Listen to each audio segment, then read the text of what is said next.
Assalamualaikum warahmatullahi wabarakatuh. Halo Sobat Adab yang ada di rumah dan juga Sobat Adab yang ada di seluruh Indonesia yang mungkin saat ini juga ada di rumah atau mungkin ada di tempat kantornya dan lain sebagainya yang mungkin sibuk juga dengan aktivitasnya. Tapi Alhamdulillah hari ini Sobat Adab ya, segmen review atau bedah buku kali ini kembali hadir setelah cukup lama dan barusan kita juga sudah tektokan juga dengan salah satu penulis yang sudah menerbitkan karyanya di penerbit Adab dan hari ini alhamdulillah bisa hadir lagi ya proses bedah bukunya dan review bukunya dan kali ini bukunya sangat menarik banget Sobat Adab dan termasuk salah satu yang aku rekomendasikan ya. Oke, Sobat Adab, ini sekali lagi salah satu buku yang sangat recommended banget untuk Sobat Adab baca atau miliki ya karena bukunya adalah ini judulnya adalah Madrasah Kehidupan dan ini adalah salah satu karya yang ditulis oleh beberapa penulis yaitu karya dari Ibu Lilis Rohaiti, Ibu Sinta Dewi, Ibu Nurul Rizwiandini, Ine Mariani dan juga Pak Irfan Maulana dan juga Ibu Rianti Tiarasari dan juga eh, oh ya betul ya untuk karyanya adalah ini merupakan karya eh, gabungan gitu dan sobat Anda nanti untuk lebih detailnya nanti akan muncul di layar kaca teman-teman ya. Dan hari ini alhamdulillah kita sudah terhubung dengan salah satu penulisnya yang akan membedah karya yang luar biasa ini dengan Pak Irfan ya. Halo selamat siang Pak Irfan, gimana kabarnya nih? Ya, selamat siang juga, Kak, dari penerbit Adab ya. Alhamdulillah baik, Kak. Oke, posisi ada di mana nih, Pak Irfan? Sebelum kita masuk ke proses beda bukunya, mungkin tak kenal maka tak sayang ya, karena pembaca tuh pasti sebelum, oh ini tentang buku apa sih ini maksudnya gimana, mungkin akan lebih meningkatkan kepercayaan gitu ya para pembaca untuk pada akhirnya, oke saya mau beli bukunya, saya mau baca bukunya, mungkin pembaca Sobat Adab juga perlu tahu nih, penulisnya nih siapa aja dan latar belakangnya apa mungkin dari sisi penulisnya. Silakan Pak Irfan untuk sekilas memperkenalkan diri. Oke, baik. Terima kasih, Kak, dari penerbit Adab ya. Sebelumnya, izin perkenalan ya bagi teman-teman yang lain. Perkenalkan, nama saya Irfan Maulana ya, yang dulu merupakan alumni dari UIN Sunan Gunung Jati Bandung, jurusan filsafat gitu ya. Nah, sekarang Alhamdulillah saya sudah sedang di tempat kerja ya. Kebetulan ini sedang di tempat kerja. Saya kerja sebagai guru SD di Sekolah Rabani Bandung dan em, dan apa namanya? Ya tadi teman-teman yang ikut andil dalam mengerjakan buku itu juga merupakan rata-rata kita kebanyakan itu adalah berprofesi sebagai seorang guru itu kan. Ada yang sebagai guru SD, SMP yang berbeda-beda. Yang alhamdulillah dari segi gelarnya juga itu ada yang sampai S2 bahkan S1, S2 dan S3 gitu. Nah, sehingga tentu dalam membuat buku ini tidak hanya sebatas karangan berdasarkan hayalan pribadi, melainkan tentunya berdasarkan dari literasi yang bacaan yang telah dipercaya gitu kan. Sehingga buku ini lahirlah.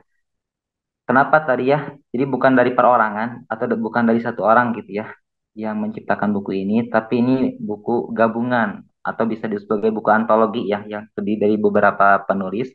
Lalu kemudian merumuskan buku tersebut dengan judul Madrasah Kehidupan gitu ya. Ini langsung ke penjelasan latar belakangnya buku itu, Kak, atau gimana? Oke, betul. Sabar. Ya. Untuk Pak Irfan, kalem ya, sabar ya, karena nanti ada beberapa pertanyaan juga. Berarti untuk secara sekilas buku, oh sorry, buku ini itu ditulis memang dari para penulis yang profesinya sebagai pendidik ya, seorang guru. Jadi Ya. sudah semua tadi udah dijelaskan. Jadi oke, Sobat Adab, mungkin udah ada gambarannya bahwa buku ini itu memang ditulis oleh para penulis-penulis hebat yang profesinya adalah seorang guru yang kita tahu salah satu pahlawan negara juga yang berkontribusi untuk mencerdaskan seluruh anak bangsa gitu. Jadi tidak ada keraguan sama sekali untuk teman-teman sobat ada mungkin ingin memiliki buku ini karena sekali lagi bukunya sangat recommended banget ya. Judulnya aja itu Madrasah Kehidupan. Dan kita akan membedah maksudnya apa sih madrasah kehidupan dan buku ini tuh isinya apa dan bagaimana. kita langsung aja tanya-tanya sama salah satu penulisnya ya, yang mewakilkan penulis-penulis lainnya di buku Madrasah Kehidupan ini. Oke, untuk Pak Irfan, pertanyaan yang pertama udah siap ya Pak ya? Ya, siap-siap, Kak. Insya Allah. Oke, pertanyaan yang pertama ini menarik banget. Mungkin ini pertanyaan yang masih basic ya, salah satu yang mendasari gitu loh. Kenapa sih menulis buku ini gitu loh? Dari sekian banyaknya buku-buku yang kita tahu bahwa apalagi tadi sudah dipaparkan bahwa penulisnya ini memang berprofesi sebagai pengajar gitu atau seorang guru dan pendidik. Eh, Memang buku ini pasti ada nilai-nilai edukasinya gitu ya Pak ya, dan memang eh, punya poin-poin itu. Tapi kenapa memilih untuk bergenre antologi tadi gitu loh? Kenapa tidak menerbitkan buku yang lebih kayak pendidik banget nih gitu, gitu.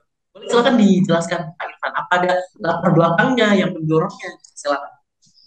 Ya, baik Kak. Jadi pertama mungkin saya izin sampaikan juga ya bahwa lahirnya buku ini sebenarnya berawal dari ya tadi ya adanya suatu perkumpulan para penulis yang suka menulis buku, yang suka membaca, lalu kemudian membuatlah sebuah komunitas yang bernama Percikan Literasi gitu ya. Oke, oke. Nah, inilah kemudian di dalam komunitas inilah kemudian kita saling berdiskusi, saling sharing bersama-sama hingga kemudian ada rencana untuk melahirkan sebuah buku yang sebenarnya genrenya itu di pendidikan, Kak. Cuman antologi itu apa namanya artinya itu suatu buku yang dibuat oleh banyak orang gitu. Jadi tidak hanya satu orang.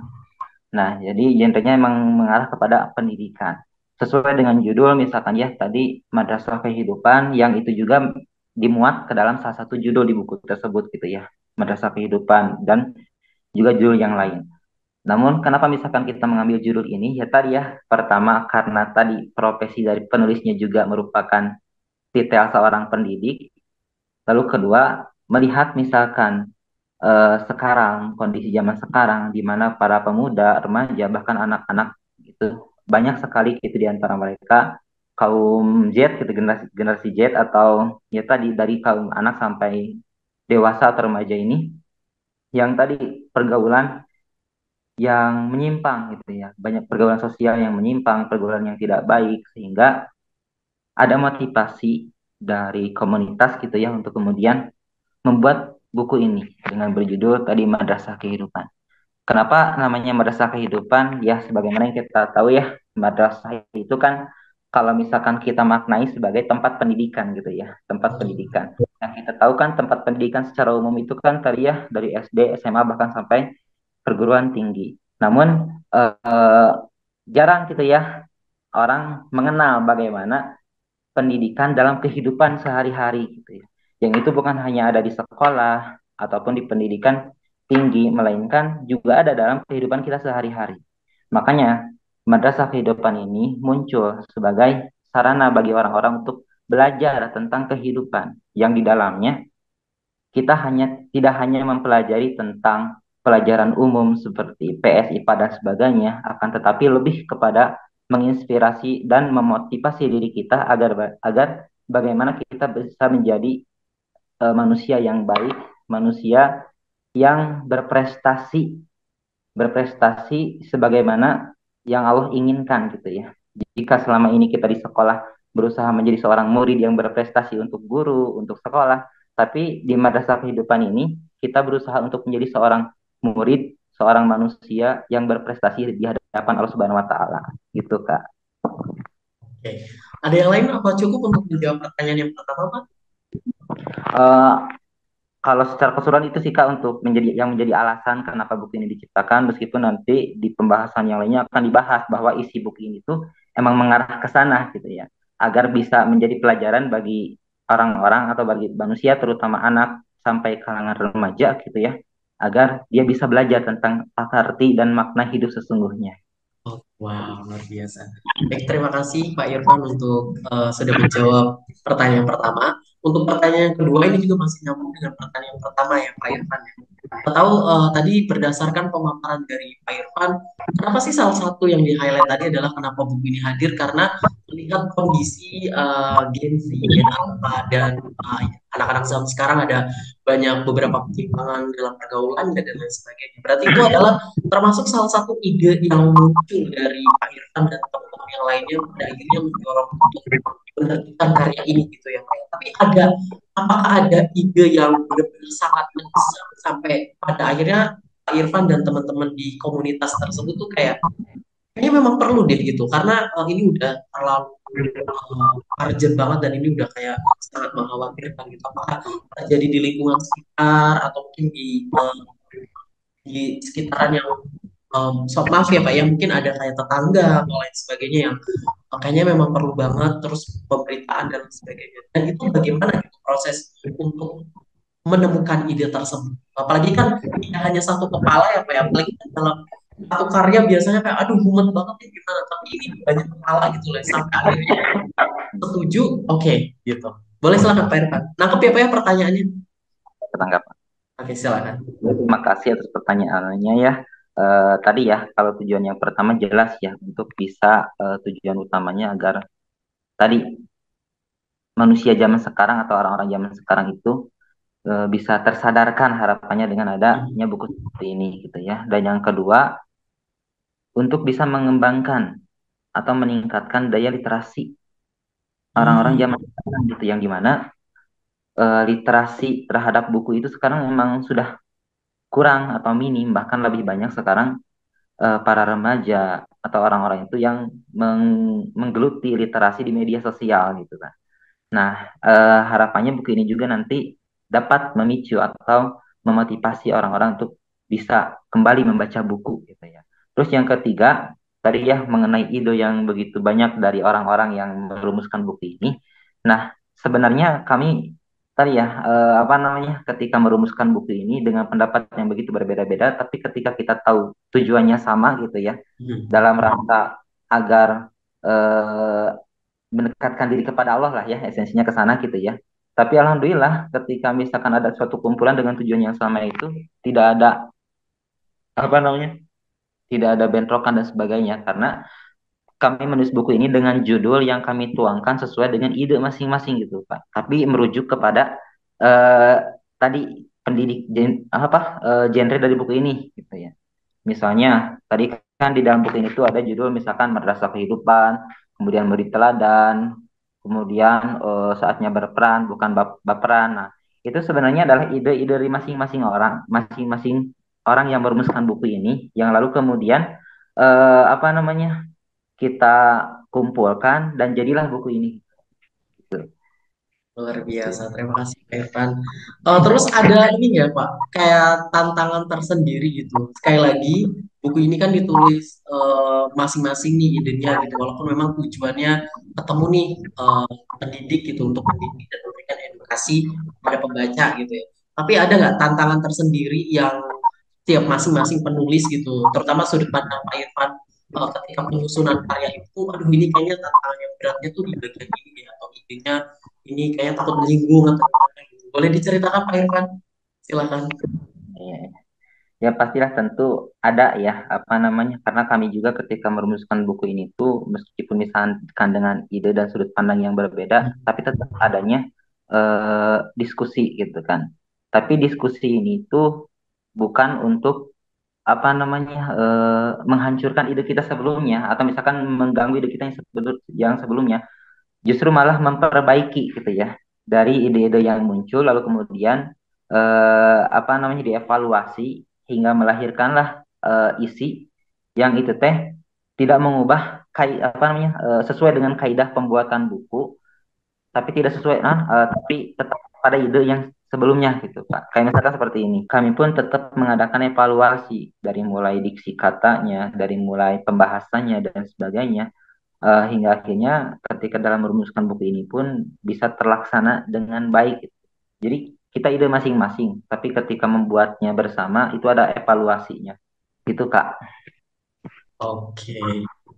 Luar biasa, terima kasih untuk Pak Irfan. Untuk pertanyaan selanjutnya nih Pak, ini kan tadi pemaparannya kan memang sekali lagi fokus dari buku ini kan untuk memberikan edukasi ya kepada pembaca, apalagi melihat kondisi bahwa generasi yang mungkin ada beberapa hal yang mungkin perlu diperbaiki, atau mungkin perlu tuntunan atau seorang public figure atau mungkin idola lah gitu ya Pak. Ya di sini saya sempat baca-baca bahwa memang junjungan kita adalah fokusnya harusnya ke Nabi Muhammad gitu kan, yang dimana dia harus yang dijadikan suri tauladan gitu. Karena memang banyak nih remaja-remaja yang kayak kehilangan jati diri, kayak sebenarnya kayak banyak pertanyaan kenapa bisa hidup dan itu sebenarnya kita ngapain kan? Itu kan udah jadi hal apa ya, banyak lah gitu pembahasannya. Nah ini fokus dari buku ini itu kan memang fokusnya ke sana nih gitu dan sudah dipaparkan. Tapi apa sih yang menjadi goal dari buku ini yang kita tahu nih Pak Irfan ya, kalau buku dengan genre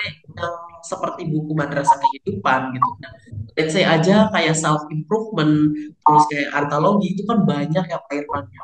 Nah tapi apa nih yang membedakan dengan di luar sana dengan buku karya milik Pak Irfan dan kawan-kawan yang bisa ditawarkan bahwa ini tuh ada kelebihannya di bagian ini dan ini memang dikhususkan untuk ini gitu.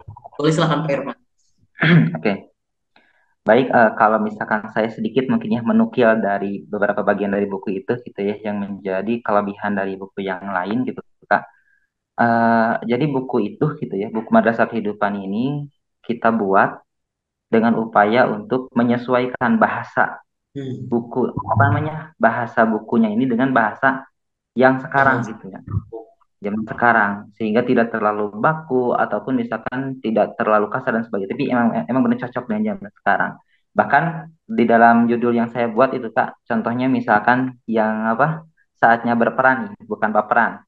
Nah, Hmm. isi yang memuat di sana itu kan tentang menceritakan bagaimana apa namanya, pemuda zaman sekarang yang kebanyakan itu generasi hedonis, lalu kemudian konsumerisme, lalu kemudian eh, apa ya, banyak orang sekarang itu yang berupaya untuk apa namanya, baperan dalam menghadapi situasi itu Hmm. gitu ya, mudah untuk dikontenkan, punya misalkan masalah sedikit dicurhatkan di media sosial kan mudah Hmm. baper gitu ya.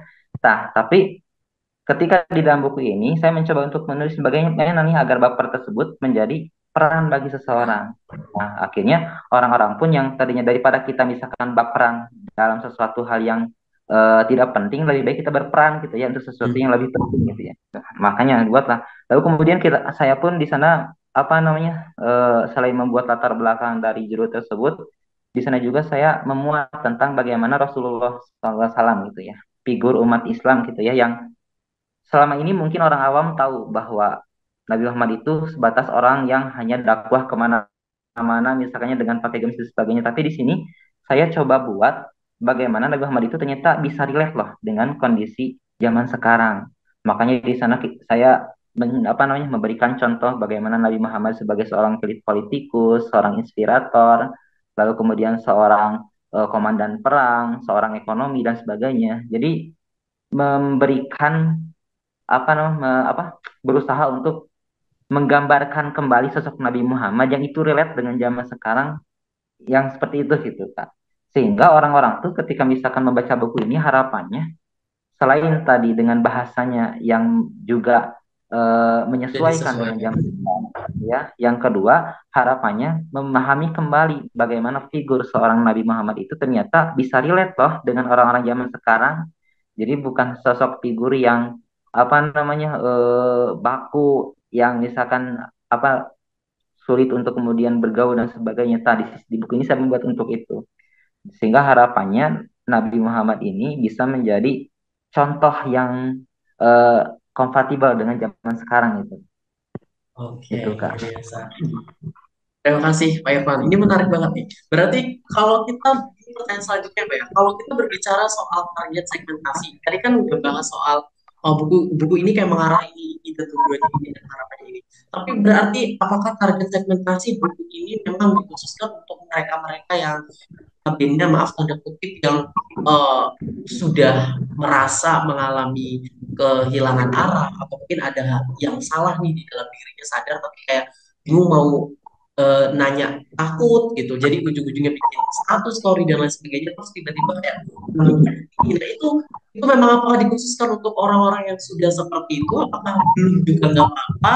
Terus untuk eh, harapan dari si Pak Irfan dan teman-temannya ini tuh apakah punya target khusus gitu biar sebenarnya buku ini tuh untuk si orang-orang itu nih biar agak nyampe nih gitu. Ada nggak sih Pak Irfan boleh silakan. Oh, ya tentu Kak, sesuai dengan judul ya Kak, yang Hmm. namanya Madrasah Kehidupan, itu kalau misalkan kita maknanya berarti sekolah ya, sekolah gitu ya. Madrasah itu kan sekolah. Yang namanya sekolah, ada pelajar, ada pengajar gitu kan. Hmm. Nah, buku ini gitu ya, harapan kami bahkan harapan pembaca gitu ya, atau tujuan atau sasaran pasar yang ingin kami tuju itu tadi pelajar dan pengajar gitu kan. Oh. Karena pelajar dan pengajar bahkan orang tua pun sama, karena orang tua pun merupakan madrasatul ula kan, artinya pendidikan pertama gitu kan bagi anak, terutama seorang ibu gitu ya. Jadi harapannya dengan adanya buku ini sasarannya itu bukan hanya kepada anak-anak atau para remaja generasi Z aja yang harapannya bisa membaca buku ini, melainkan seorang pengajar pun agar seorang pengajar bisa mendidik murid-muridnya itu tidak hanya masalah kehidupan duniawi, melainkan bagaimana mendidik seorang anak agar ada kesinambungan antara kehidupan dunia dengan akhirat. Hmm. Dan juga orang tua, yang dimana orang tua ini menjadi pendidik juga bagi anak-anaknya. Yang mudah-mudahan dengan adanya buku ini juga, ketika seorang orang tua dia membaca buku ini gitu ya, ada juga pelajaran yang atau bisa diajarkan kepada anaknya. Gitu Kak, jadi segmentasinya tiga, ada pelajar, pengajar, dan orang tua. Gitu. Oke, luar biasa. Terima kasih Pak Irfan. Tapi ini agak menarik nih Pak Irfan. Lanjut ke pertanyaan selanjutnya. Dari tadi kan kita membahas soal buku ini tuh memang dikhususkan untuk tadi ya ada 3 poin. Tapi memang pada intinya memang buku ini adalah bergenre edukasi, mengedukasi untuk memperbaiki yang salah di diri seseorang, terutama anak nih, biar tahu juga. Tapi ada kekhawatiran dari Pak Irfan dan juga teman-teman yang lainnya, apalagi dari judul gitu kan ya. Judulnya kan kayak Madrasah Kehidupan. Itu kan sudah kayak jelas madrasahnya aja itu kan bikin mungkin orang-orang yang aduh gitu belajar nih pasti nih buku ini pasti mungkin ini tentang belajar pasti ini gitu kan terus ditambah dengan Pak Irfan tadi soal menyinggung soal kita tahu bahwa literasi anak-anak sekarang itu agak menurun nih gitu apalagi tentang buku gitu ya ke buku nah itu kan dari dua statement tersebut kan sebenarnya sudah diketahui nih sama Pak Irfan dan teman-teman bahwa ini agak sulit apalagi salah satu target pasarnya adalah mereka yang memang ingin memperbaiki atau memberikan solusi kepada orang-orangnya yang memang mengalami kehilangan jati diri atau merasa dirinya ada yang salah. Ini loh gitu buku ini hadir tuh untuk memberikan contoh yang nyata bahwa Nabi Muhammad itu tidak seperti sosok yang kayak udah kuno, udah lama gitu. Tapi dia mampu nih di ajaran-ajaran sekarang tuh masih relate, masih relevan gitu. Itu kan yang ditampilkan, ditonjolkan di buku ini gitu ya Pak Irfan. Tapi ada kekhawatiran nggak dengan fakta bahwa Pak Irfan juga tahu bahwa literasi generasi kita agak menurun nih gitu loh. Terus ditambah dengan maaf kayak judul dengan madrasah ini kan agak orang tuh udah skeptis. Wah ini pasti pendidikan. Aduh aku udah malas nih belajar terus belajar. Itu ada nggak sih Pak Irfan? Boleh silakan. Ya. Sebenarnya sih Kak, untuk misalkan mengenai bagaimana kondisi seseorang ketika dia ingin membaca sesuatu, dimulai dari apa yang dia suka tentunya kan. Hmm. Jadi kalau misalkan kita pengen seseorang itu suka membaca, maka yang pertama ia lakukan adalah sukai apa yang dia baca gitu kan. Nah, Yes. sama kan, jadi ketika misalkan kita mau melihat segmentasi orang yang ada rasa skeptis ketika melihat buku misalkan yang berjudul yang tidak sesuai mungkin dengan eh, apa namanya eh, Bacaan buku yang yang dia dia suka. ya yang disukai gitu, pasti akan ada rasa gak mau males lah gitu.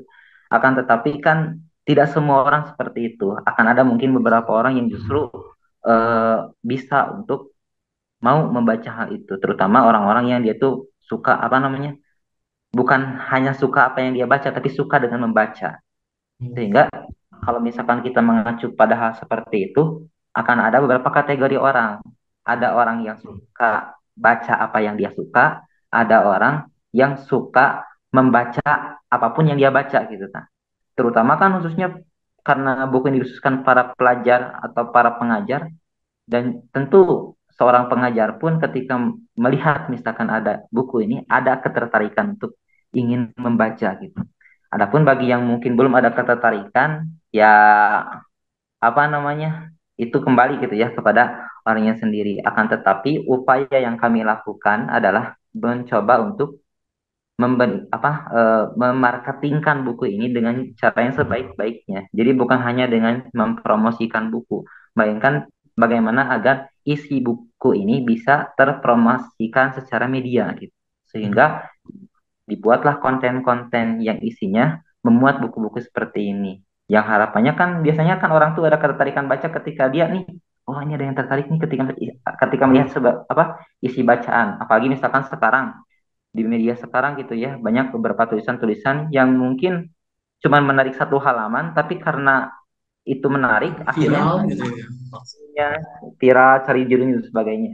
Jadi upaya yang kami lakukan gitu ya, pertama sasarannya berusaha untuk menyasar para pengajar, orang tua dan sebagainya. Yang kedua, berusaha untuk di bidang marketingnya yang tidak hanya mempromosikan buku, melainkan mempromosikan isi buku juga gitu, Kak. Oke, luar biasa. Tapi ini satu lagi tadi soal yang kesadaran literasi dari generasi sekarang yang agak menurun itu, apa ada kekhawatiran tidak, eh, termasuk bagaimana penanganan untuk udahlah itu dikesampingkan aja dulu gitu ya. Kita menyelesaikan karya ini dan untuk urusan itu nantinya gitu. Kita nanti dilibatkan dalam proses marketingnya tadi gitu. Boleh silakan, Pak Irfan. Gimana gimana Kak? Maaf kurang jelas Ya, pertanyaannya. ini kan tadi kan soal kayak kekhawatiran terkait bukunya gitu kan. Tadi kan sudah dijawab. Tapi terkait generasi sekarangnya nih yang literasinya menurun. Nah, itu tuh ada kekhawatiran nggak, Pak Irfan? Atau udahlah itu mah disampingkan aja gitu. Nanti juga kalau emang marketingnya bagus juga pasti bakalan mereka akan tertarik gitu. Atau gimana? Cara menangani hal tersebut gitu. Silakan Pak Ah, Irfan. baik Kak. Kalau yang saya lihat gitu ya untuk generasi sekarang ini sebenarnya bukan literasinya menurun ya, tapi lebih kepada literasi terhadap bukunya yang menurun. Akan tetapi literasinya terhadap ini kan ketika misalkan dia bermedia sosial, itu kan pasti akan banyak konten-konten yang dia baca. Karena yang saya pahami, yang dimaksud dengan membaca itu bukan hanya membaca buku gitu kan, Hmm. melainkan membaca misalkan ketika kita menonton video lalu kemudian kita mengambil pelajaran itu berarti kan kita kan membaca juga gitu kan, melihat konten, melihat misalkan narasi yang ada.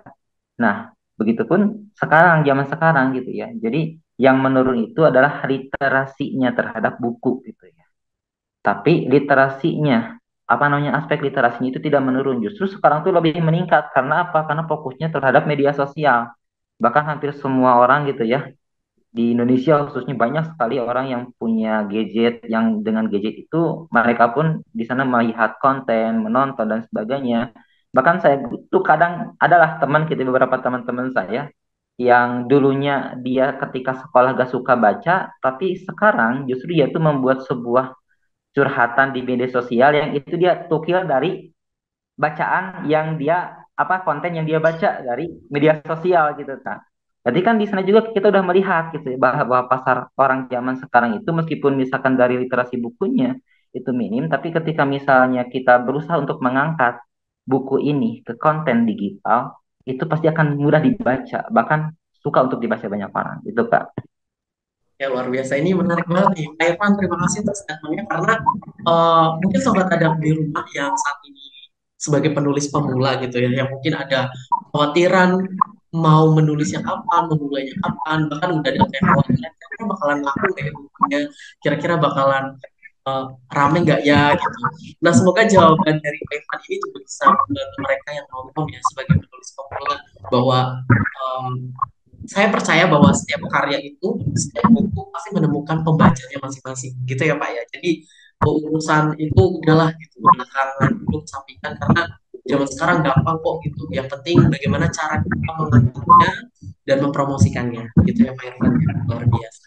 Oke, Ya, Pak Irfan, tidak terasa kita sudah ada di 30 menit terakhir, tapi semoga ya, tidak apa namanya tidak kehilangan ya eh, sense untuk tetap membahas karya buku ini. Tapi sebelum kita menutup ini mungkin ada beberapa pertanyaan lagi nggak apa-apa ya Pak Irfan? Gimana gimana Kak? Ya sebelum kita menutup ini ada beberapa pertanyaan terakhir nggak Oh apa-apa iya, ya Pak ya? Oke, gak apa-apa mungkin gak apa-apa. dari Pak Irfan sendiri nih sebagai perwakilan dari teman-teman yang lain yang menulis karya buku ini, ada yang benar-benar ingin disampaikan tidak mungkin untuk pembaca yang nonton ini ya, ini kan nanti ada yang nonton nih Pak Irfan, barangkali agak maju mundur nih gitu, maju mundur untuk kira-kira aku beli nggak ya, kira-kira aku baca nggak ya bukunya gitu, kira-kira apa sih yang benar-benar oh, pertanyaannya eh, minimal sekali dalam seumur hidup alasan kenapa harus membaca buku ini. Karena kita tahu sekali lagi bahwa buku dengan genre yang self improvement, edukasi dan juga yang membahas ini gitu itu kan nggak cuma punya Pak Irfan dan teman-teman yang punya gitu ya banyak. Tapi apa sih yang membedakannya dan apa yang membuat orang tuh wajib minimal seumur hidup sekali gitu membaca karya yang epic. Silakan Pak Irfan. Oke, baik, terima kasih untuk kesempatannya Kak ya, mengizinkan saya mungkin untuk mempromosikan gitu ya buku ini. Jadi ya gini ya teman-teman, terutama yang menonton gitu ya video ini, ya harapannya dengan adanya video ini ya tadi ya bisa menambah literasi teman-teman, terutama kepada buku, terhadap buku gitu. Penting untuk saya sampaikan kenapa misalkan teman-teman itu harus membaca buku yang berjudul Madrasah Kehidupan ini gitu ya. Karena isinya itu benar memuat isi-isi tentang bagaimana seseorang itu bisa belajar tentang kehidupan. Jika selama ini kita selalu dihadapkan dengan problematika kehidupan yang ada saat ini, baik secara sosial, budaya, politik, hukum, dan sebagainya, maka kita harus kembali untuk membaca tentang makna hidup yang sesungguhnya. Karena kebahagiaan seseorang itu salah satunya terletak ketika dia bisa memaknai hidupnya. Jadi jangan sampai kita berusaha untuk mempelajari hal-hal yang tabu, tapi kita lupa untuk mempelajari hal yang telah Allah ajarkan dalam kehidupan gitu ya. Makanya kan wahyu yang pertama yang Allah turunkan kepada Nabi Muhammad juga kan adalah Al-Alaq ayat 1 sampai 5. Yang di ayat satunya itu berbunyi Iqra yang artinya belajar. Artinya atau belajar atau membaca. Itu kan kalau kita maknai secara keseluruhan itu artinya kan lebih daripada belajar dan sebagainya. Artinya di sini Allah berusaha untuk apa namanya menasihati bahkan memerintahkan manusia ketika dia pertama kali hidup di dunia mempunyai akal maka belajar gitu. Dan belajar ini tak hanya kita dapatkan di dalam pendidikan secara umum misalnya dari SD sampai perguruan tinggi gitu ya, melainkan belajar ini bisa kita dapatkan dalam kehidupan kita sehari-hari di luar sekolah, di dalam sekolah, bahkan di dalam rumah kita sendiri. Nah, bagaimana Rasulullah bisa belajar dalam kehidupannya sampai akhirnya beliau menjadi seorang manusia yang sukses baik di dunia dan di akhirat, maka itu pun ada contohnya gitu ya. Karena saya yakin bahwa apa namanya hidup manusia itu sudah sepaket dengan masalah gitu. Jadi tidak ada orang yang misalkan punya keinginan ketika misalkan ada orang yang berdoa atau punya keinginan untuk bahagia ketika dia masih hidup di bumi tidak akan terus bahagia. Pasti Hmm. akan ada masalah dan sebagainya. Makanya buku ini hadir adalah tadi kita harus belajar karena kita tahu bahwa hidup ini adalah masalah, maka kita harus belajar untuk bisa menghadapinya. Dan kita bisa belajar dari mana? Dari Al-Quran dan juga Sunnah. Dan harapannya dengan adanya buku ini bisa mengejawantahkan gitu ya. Bagaimana Quran Sunnah ini bisa terimplementasikan secara membumi ya, bukan hanya melangit gitu, tapi dengan bahasa bumi. Nah, makanya nih bagi teman-teman cocok lah untuk bisa membaca buku ini. Apalagi orang teman-teman yang lagi banyak masalah nih, yuk kita belajar bagaimana cara menghadapi masalah mengikuti cara Rasulullah SAW. Itu Kak, terima kasih. Oke, wow. Cukup Pak Irfan? Ya, cukup. Cukup. Oke. Sobat Anda luar biasa banget ya. Ini saya sangat-sangat setuju banget dan sekali lagi banget sih di statement yang di awal bahwa ini salah satu buku yang recommended banget. Bagus ya teman-teman karena saya juga sudah baca. Alhamdulillah karena saya bekerja di penerbit Adam jadi saya lebih dulu membaca ini ya Pak Irfan bukunya sangat bagus karena jujur bukunya sangat relate banget dengan kehidupan era-era zaman sekarang di mana teman-teman yang kayak Gen Z, Gen Y, ya mungkin nggak cuma sekedar gen-gen itu aja lah gitu, tapi setuju bahwa setiap manusia itu pasti lengkap dengan permasalahannya masing-masing ya Pak Irfan ya. Tapi bagaimana tergantung kita menyikapinya, responnya gitu. Dan eh, setuju banget kita perlu membaca, terutama membaca kehidupan. Nah, salah satu yang tadi statement menarik dari Pak Irfan adalah kita harus belajar dari Al-Quran dan Sunnah dan lain sebagainya. Terkadang membuat orang itu, apalagi gen sekarang, gimana ya cara memahaminya. Bahkan ada yang nggak bisa baca Al-Quran tapi bingung. Nah, justru buku ini membantu banget ya Pak Irfan karena sudah disesuaikan bahasanya itu dengan bahasa-bahasa sekarang, apalagi dengan kondisi yang sekarang gitu. Banyak banget teman-teman yang mungkin ngerasa kayaknya nobody cares me gitu, nggak nobody love me, nggak ada orang yang mencintai saya atau peduli dengan saya. Itu akhirnya dia melampiaskan pada hal-hal yang mungkin agak salah gitu atau menyimpang gitu ya Pak Irfan. Nah, buku ini adalah merupakan salah satu jawaban sobat adab untuk bisa membaca kehidupan agar lebih mengerti apa sih itu madrasah kehidupan. Nah, buku Madrasah Kehidupan ini hadir merupakan salah satu solusi dari berbagai masalah kehidupan tadi ya, Sobat Adab. Jadi bukunya ini udah hadir di website resminya penerbit Adab, Adab Store, dan juga seluruh marketplace ya, TikTok Shop, Tokopedia, Shopee, ini sudah ada, jadi bisa di-order, dibeli. Untuk detail bukunya nanti akan tayang di layar gadget HP ya teman-teman Sobat Adab ya. Jadi jangan lupa di-order. Oke, Pak Irfan, terima kasih untuk bincang-bincang hari ini. Proses ini sangat menarik banget ya. Dan terima kasih juga untuk waktu yang sudah diberikan. Mohon maaf apabila ada kendala ya, Pak Irfan ya. So, segitu aja, Sobat Adab. Terima kasih. Wassalamualaikum warahmatullahi wabarakatuh.